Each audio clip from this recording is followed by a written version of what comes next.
جب ان حضرت صلی اللہ علیہ وآلہ وسلم کی طبیعت زیادہ خراب ہوئی تو اپنا ہاتھ مبارک پانی میں ڈال کر اپنے چہرہ انور پر پھیرنے لگے۔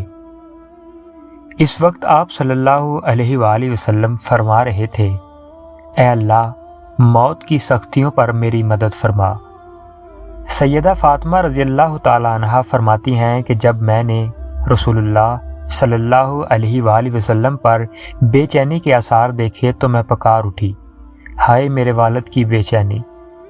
یہ سن کر ان حضرت صلی اللہ علیہ وآلہ وسلم نے ارشاد فرمایا، آج کے بعد پھر کوئی بے چینی تمہارے باپ کو نہیں ہوگی۔ حضور اکرم صلی اللہ علیہ وآلہ وسلم پر وفات کے وقت جو اس قدر تکلیف اور بے چینی کے آثار ظاہر ہوئے، اس میں بھی اللہ تعالیٰ کی حکمت ہے، یہ کہ اگر کسی مسلمان کو موت کے وقت اس طرح کی تکلیف اور بے چینی ہو تو حضور اکرم صلی اللہ علیہ وآلہ وسلم کی تکلیف کو یاد کر کے خود کو تسلی دے سکتا ہے، یعنی دل میں کہہ سکتا ہے کہ جب اللہ کے رسول پر موت کے وقت اتنی تکلیف گزری تو میری کیا حیثیت ہے۔ یوں بھی موت کی سختی مومن کے درجات بلند ہونے کا سبب بنتی ہے۔ معزز سامعین، حضرت عائشہ صدیقہ رضی اللہ تعالی عنہا فرماتی ہیں، ان حضرت صلی اللہ علیہ وآلہ وسلم پر موت کی تکلیف کے بعد اب میں کسی پر بھی موت کے وقت سختی کو ناگوار محسوس نہیں کرتی۔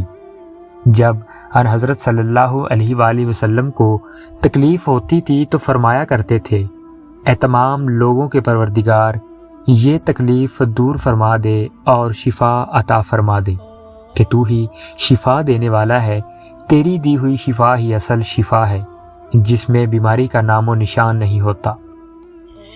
حضرت عائشہ صدیقہ رضی اللہ تعالی عنہا فرماتی ہیں کہ جب آپ صلی اللہ علیہ وآلہ وسلم کی بے چینی بڑھی تو میں نے آپ کا دایاں ہاتھ اپنے ہاتھ میں لے لیا اور دعا کے یہی کلمات پڑھ کر دم کرنے لگی۔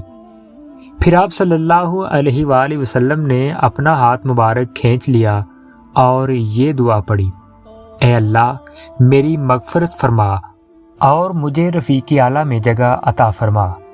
ان حضرت صلی اللہ علیہ وآلہ وسلم کو جب بھی کوئی تکلیف ہوتی عافیت اور شفا کی دعا کیا کرتے تھے، لیکن جب مرض وفات ہوا تو اس میں شفا کی دعا نہیں مانگی۔ حضرت عائشہ صدیقہ رضی اللہ تعالیٰ عنہ فرماتی ہیں کہ اس حالت میں میرے بھائی عبد الرحمن رضی اللہ تعالیٰ عنہ آئے، ان کے ہاتھ میں مسواک تھی۔ ان حضرت صلی اللہ علیہ وآلہ وسلم اس مسواک کو دیکھنے لگے، میں سمجھ گئی کہ مسواک کی خواہش محسوس کر رہے ہیں، کیونکہ مسواک کرنا آپ صلی اللہ علیہ وآلہ وسلم کو بہت پسند تھا۔ چنانچہ میں نے پوچھا، آپ کو مسواک دوں؟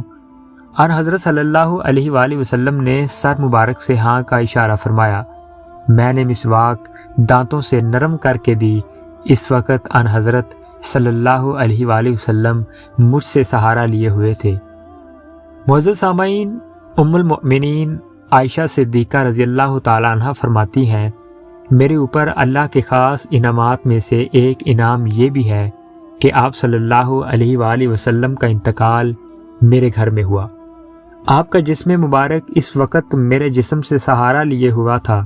وفات کے وقت اللہ تعالیٰ نے میرا لاب دہن آپ صلی اللہ علیہ وآلہ وسلم کے لاب دہن سے ملا دیا، کیونکہ اس مسواک کو میں نے نرم کرنے کے لیے چبایا تھا، اور ان حضرت صلی اللہ علیہ وآلہ وسلم نے اس سے اپنے دانتوں پر پھیرا تھا۔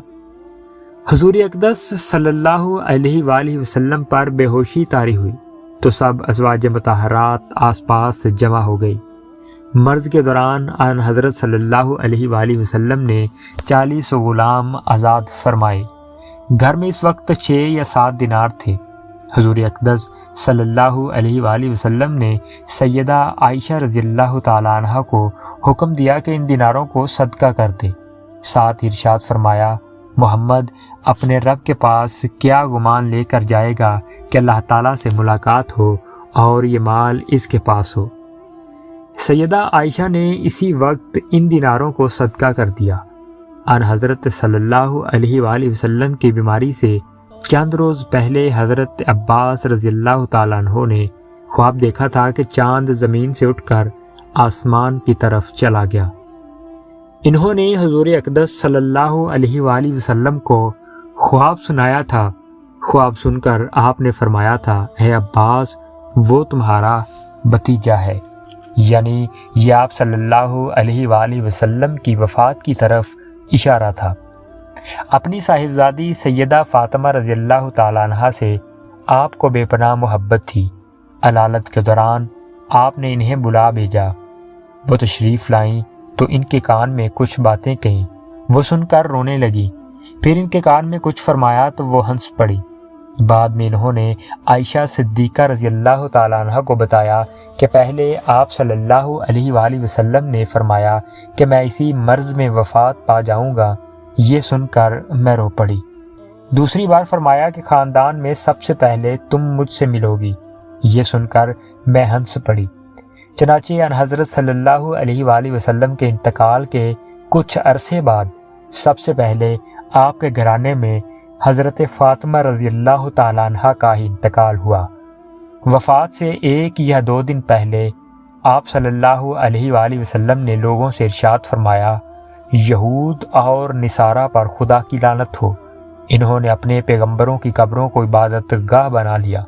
یہ بھی فرمایا کہ یہودیوں کو جزیرۃ العرب سے نکال دو، اور فرمایا لوگوں، نماز نماز نماز کے بارے میں اللہ سے ڈرو اور اپنے غلاموں کا خیال رکھو۔ وفات سے پہلے حضرت جبرائیل علیہ السلام ملک الموت کے ساتھ آئے۔ انہوں نے عرض کیا، اے محمد صلی اللہ علیہ وآلہ وسلم، اللہ تعالیٰ آپ کے مشتاق ہے۔ یہ سن کر نبی کریم صلی اللہ علیہ وآلہ وسلم نے فرمایا، تو حکم کے مطابق میری روح قبض کر لو۔ ایک روایت کے مطابق حضرت جبرائیل علیہ السلام ملک الموت کے ساتھ آئے تھے۔ انہوں نے آن حضرت صلی اللہ علیہ وآلہ وسلم سے عرض کیا تھا، اے اللہ کے رسول، یہ ملک الموت ہیں اور آپ سے اجازت مانگتے ہیں۔ آپ سے پہلے انہوں نے کسی سے اجازت نہیں مانگی اور نہ آپ کے بعد کسی سے اجازت مانگیں گے۔ کیا آپ انہیں اجازت دیتے ہیں؟ اور حضرت صلی اللہ علیہ وآلہ وسلم نے انہیں اجازت دی۔ تب اسرائیل اندر آئے۔ انہوں نے آپ کو سلام کیا اور عرض کیا، اے اللہ کے رسول، اللہ تعالیٰ نے مجھے آپ کے پاس بھیجا ہے۔ اگر آپ مجھے حکم دیں کہ میں آپ کی روح قبض کر لوں تو میں ایسا ہی کروں گا، اور اگر آپ حکم فرمائیں کہ چھوڑ دو تو میں ایسا ہی کروں گا۔ اور حضرت صلی اللہ علیہ وآلہ وسلم نے ان سے پوچھا، کیا تم ایسا کر سکتے ہو کہ روح قبض کیے بغیر چلے جاؤ؟ انہوں نے عرض کیا، ہاں، مجھے یہی حکم دیا گیا ہے۔ آن حضرت صلی اللہ علیہ وآلہ وسلم نے جبرائیل کی طرف دیکھا تو انہوں نے عرض کیا، اے اللہ کے رسول، اللہ تعالیٰ آپ کی ملاقات کے مشتاق ہیں۔ آن حضرت صلی اللہ علیہ وآلہ وسلم نے فرمایا، مجھے اپنے پروردگار سے ملاقات عزیز ہے۔ پھر آپ نے حضرت اسرائیل علیہ السلام سے فرمایا، تمہیں جس بات کا حکم دیا گیا ہے اس کو پورا کرو۔ چنانچہ ملک الموت نے نبی آخر الزمان صلی اللہ علیہ وآلہ وسلم کی روح قبض کر لی۔ انا للہ و انا الیہ راجعون۔ اس روز پیر کا دن تھا اور دوپہر کا وقت تھا۔ تاریخ وفات میں اختلاف پایا جاتا ہے۔ معتبر قول کے مطابق ربیع الاول کی 9 تاریخ تھی۔ وفات کے فوراً بعد حضرت ابو بکر صدیق رضی اللہ تعالیٰ عنہ کو اطلاع بھیجی گئی اور فوراً آئے۔ آنکھوں سے آنسو بہہ رہے تھے۔